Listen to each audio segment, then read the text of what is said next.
So this tool, the platform that we're going to talk about is called Skills2Careers, that is live in a beta form on the Middletown site. Jason will talk about this here in a second. Before I hand it off to Jason, I want to talk about the vision for this. So if we step back and look at, okay, why do we need this solution, or what is the problem? If we look at the last 20 years plus, really, how workforce and training systems are structured, how they've adapted. Obviously, a lot of great leaders in higher education, a lot of great leaders in workforce development, but it's still just structural issues with how work is changing, how training is offered, how companies have focused on degrees and maybe not skills, how systems have been slower to change. This whole system has not been keeping up as well as it could be to meet the needs of businesses. The world of business, as you all know, changes a lot faster than the world of education and the workforce system. These are, systems developed by the government or by private or nonprofit sectors who are trying to adapt, again, some cool, innovative solutions, but some things that haven't taken hold at a net effect to really address the changes that are needed. Again, as I said, MZ has been spending really the last 20 years trying to think about, okay, how do we take data and make it as actionable and decision ready as possible for a college president, for a CEO of a chamber, for the mayor of a city, for a HR director, account acquisition lead at a company, for the CEO of a company who's saying, where should I move my business? All of these have been things that we've worked on for 20 years and realized in the last couple of years that we had to start looking at the labor market from a skills perspective in a high frequency way, meaning real time. What are the skills needed from employers and how are we matching job seekers to that? And that's what brought us to Skills2Careers. So Skills2Careers is a platform in which skills are the common language, where we start with the individual in your communities to say, we want you to be able to inventory, to identify the skills that you have, and not just some, not just the soft skills. The human skills are super important. Being able to show up for work. We know employers, I do a lot of hiring for MZ. We want people who are hungry, who want to show up, who want to work hard. That's a given. But what are the hard skills? What are the technical skills that people have and that they want to have? And how do those connect to jobs? What kind of opportunities, as people do self-assess themselves, both their personality and what they care about, but also their skills profile, and how does that connect to current jobs and current training to get into jobs? And that is the solution that we're launching here with Skills2Careers. Really just another way of looking at this. Again, we talked about how MZ's mission is to inform and connect people, educators, and employers. But you think about it, job seekers, if you just stepping back for a quick second, our CEO, Andrew, likes to say this, like you can pull up your phone walking down the street, immediately see which restaurants are open, where you can go to the dry cleaners, where you could, book travel right there in a hotel, figure out if you want to go to Hawaii or, what's the weather going to be like for the next 15 days. But a job seeker walking down the street doesn't know, as he or she is walking by a business, do they have job openings? Where can I go? What can I do here? So job seekers are super unsure. There's not a ton of information about the best way to get jobs, what opportunities are out there, what are the most in-demand skills. Meanwhile, businesses, you all, and as Rick has articulated very well to us, there is a major talent pipeline issue where even before COVID and accelerated now, where companies have a harder and harder time finding workers. Some of that is because of unemployment insurance. Some of that is because of COVID. Some of that is insecurity. Some of that is childcare. There's a lot of factors there. We can't solve all of that as a labor market analytics company, but our goal is to bring forward the best data, the best tools to make decisions for the individual and for regions and for businesses. So businesses can't find the workers they need. With Skills2Careers, we're really trying to give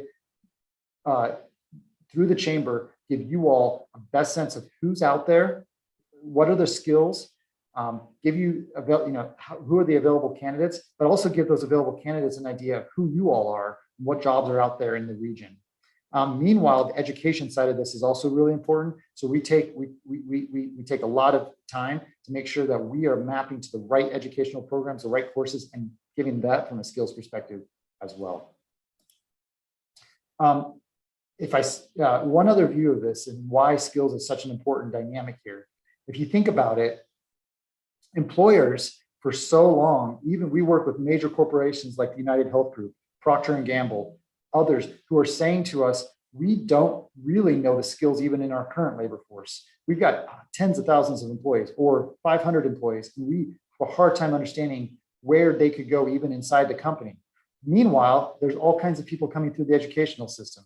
And how can we know that where to go and how to find those skills? Meanwhile, educational institutions want to be see a huge need to be more relevant from a career perspective, making sure that their programs are producing graduates, certificate holders, whatever it might be, to be able to be relevant to you all as businesses. And then there's, meanwhile, on the other side of this, where the skills language connects as well, dislocated workers. Many, many people laid off because of COVID, but also people who want new opportunities, who want to make more money, but don't know how. How can they upskill? How can they reskill? What jobs do they have?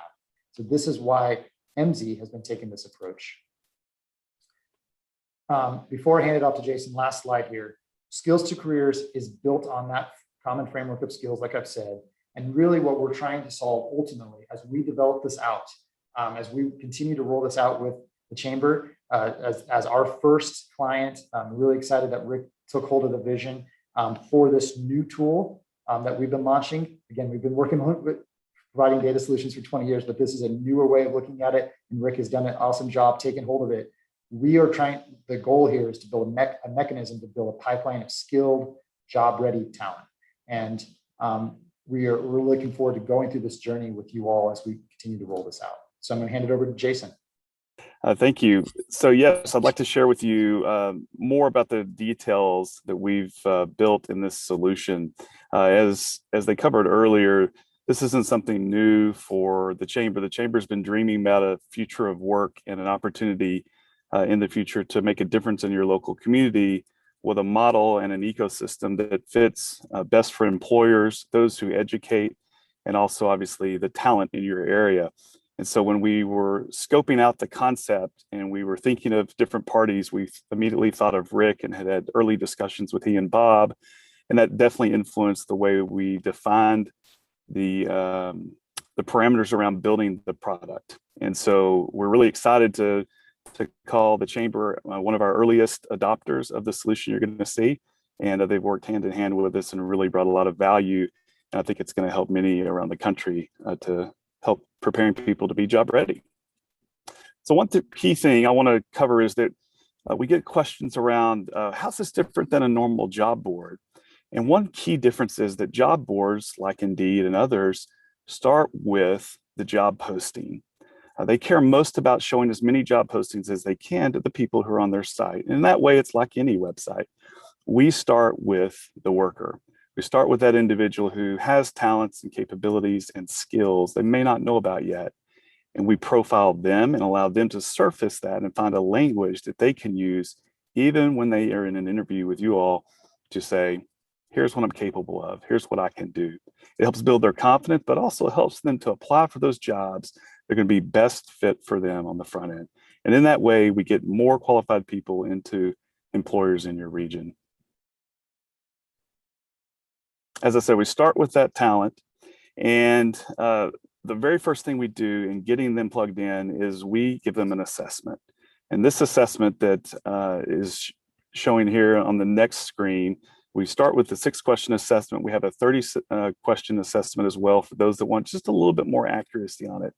But the end result is something that's been used across the country in workforce boards for many, many years, and that is to surface the interests of that job seeker. So they go through these types of questions. Would you like to? It's pretty simple and basic. Anyone can do it. And on the next screen, you'll see that we show them 3 interests, which is their profile. They can click to explore more about those interests and learn more about the way that they are wired and the things that based on their interests they may be good at. But unlike a lot of traditional solutions in the workforce arena and that chambers use, we don't push them right to jobs right away. Instead, we surface for them some skills they likely have based on their profile as a result of their assessment. And what we do here is give them a broad grouping of skills that they can select, and that immediately goes to a profile. And that part of that profile is what we're going to use in the next set of flows and screens that I'm going to show you to help them self-identify their skills.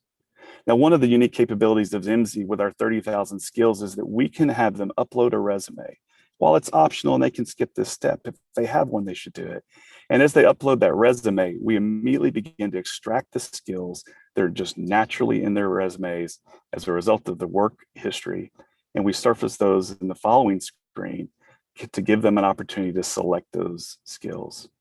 So when we talk about skills as a language that everyone can relate with, when they see the skills on this screen, they can immediately start to click to identify that they have those skills as part of their work history and their capabilities. Now, with our 30,000 skills, you might wonder, well, gosh, can't they do that all day? And while you would think so, in truth, people have somewhere between 60 and 125 skills. They've been in their career for some time. We've built this tool in a way that we hope to have an average of only 25 skills because that's all we need to do great job matching. But even as few as 15 skills identified can allow us to present great jobs to that job seeker that will be a great fit for employers in your area. Now, one of the things we've done is we've tried to reduce the friction and the barriers for a job seeker to find jobs. Unlike a traditional job board where you've got to go and search by job title, filter to your area, filter to the companies you like, and so on, the salary, the post date. There's a lot of work in just surfacing a thing you want to consider to apply to. By flipping that on its head, we start with that job seeker. We allow them to do their assessment and identify their skills, but we never ask them to create an account until they're ready. So while we're tracking their information that they're inputting into the system, only now are we actually asking them to sign up, as it were. And it's because they found enough value in the solution to do that. And when they do that sign up, all we ask for is the first name, the last name, and one piece of information, either their email or their phone number. They could do both. And then they can get a passcode and immediately get into the solution. So in our jobs module, what you'll see is what we've been talking about. We've matched them based on the skills that they have to a series of jobs that are local to your area. Traditional job boards often will search nationally unless that individual filters out the national search and makes it a local search. We start with only the local search. And the goal there is to keep qualified job seekers in your area employed locally. And so we surface those jobs, we give them a match score and some basic information. Where the salary is listed, we show them that. We also show them the median salary. And our hope is that this gets them connected into a job opportunity quickly, and they can seriously consider the jobs they're best matched for, and then begin applying to those jobs. In the future, for Skills2Careers, we have a module coming up that we're working on, in fact, this month, that we call upskilling. And what we do with this is through the process and building the profile, the job seeker can select skills they want to learn. And often that's based on when they look at the job posting, we show them the skills that they say they don't have that are required for the role. And as they do that, they select skills that they want to learn. And so that module will match them based on the skills to learn to local training opportunities so they can close their skills gap.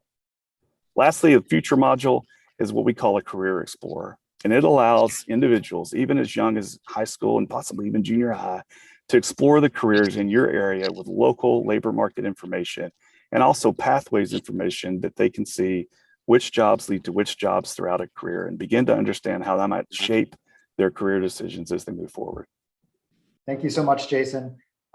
Jason's our senior product manager who's been taking the lead and working with Rick closely. And as he said, Rick and the team has brought a ton of great information back to us. Here's, as we end, here's a screenshot, or sorry, a view of our brand new headquarters in Moscow, Idaho. We're actually in this building now. We have about 225 people in the building now. We have about 50 people who work for us in the UK and other places. But this really cool building, again, excited as we launch new products to be able to bring them to not just to great early adopters and innovators like Rick and the Chamber. And our goal, again, is to bring value, to want to bring value right to you all as major investors, as members of the Chamber, to help this future workforce ready initiative to make sure that that the talent pipeline is robust in the region. Josh, Jason, thanks as usual. You've been great to work with over the process, and it has been exciting to see things come together as we work on it. And I got to admit, it's kind of fun to be one of the leading parts of this revolution. in labor market and talent management. Again, thank you, Josh. As you can see, for the rest of the members, as you can see, we are providing individuals with free, immediate access to jobs and education, matching their immediate needs, not some theory, not some 2-year-old data from some labor market analyst, but live, current, relevant data. We're providing companies and educators clear information about what is sought by the labor market and what's being taught by educators, which will mean that we'll get a better match between the labor force and education over time.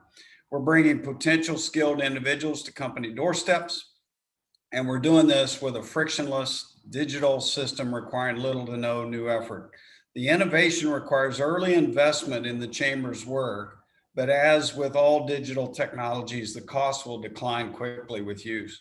So far, we're pleased to have Miami University's regional campuses and Cincinnati State working with us to be the go-to educational systems to serve our area. We're also pleased to have Duquesne North America, Worthington Industries, AK Steel, and CFED Solutions as committed business partners. We look forward to adding more as this innovation unfolds. As Rick likes to say, the first day we roll this out is the worst day that it'll look. It's going to get better with time and better with engagement and better with involvement. You can tell MZ and the Chamber are both responsive to your needs and your wishes as we move forward.